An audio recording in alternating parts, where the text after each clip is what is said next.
In Florence, Colorado, there's a maximum facility federal prison, also known as ADX, that houses roughly 450 inmates who virtually live in solitary confinement for 22 hours out of the day.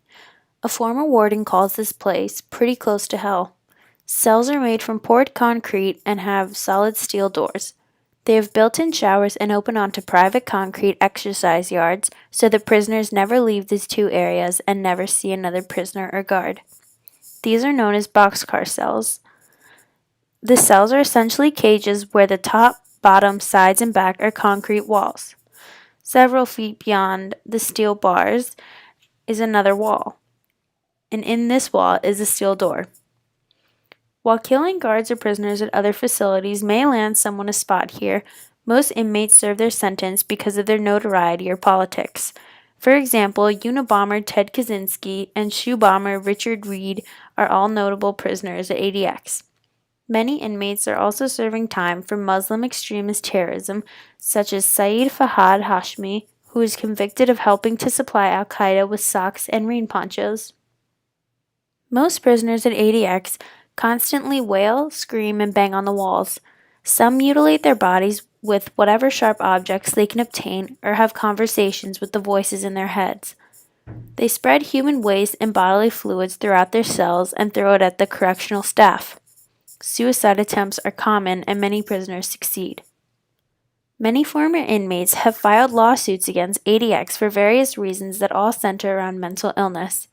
For example, in June 2012, a federal lawsuit was filed by 11 prisoners at ADX Florence against the Federal Bureau of Prisons, or BOP. The lawsuit alleges that inmates diagnosed with mental illnesses are denied constitutionally adequate mental health treatment.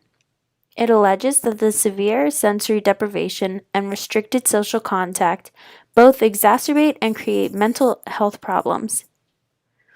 One man in ADX, Jesse Wilson, shared his story and filed a lawsuit after he listened to the head of the BOP testify that there weren't mentally ill prisoners in ADX.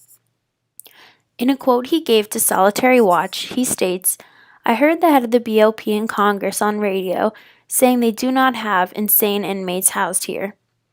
This is what should be thought of as a lie. I have not slept in weeks due to these non-existing inmates beating on the walls and hollering all night, and most of the non-insane smearing feces in their cells." Another example comes from a man named Jack Powers, a convicted bank robber who was sent to ADX for escaping from another prison. According to his lawsuit, Powers had no history or symptoms of serious mental illness when he arrived 11 years ago. However, after being at ADX for some time, he had repeated suicide attempts, removed one of his testicles, cut off 2 of his fingers, sliced off his earlobes, and severed his Achilles tendon.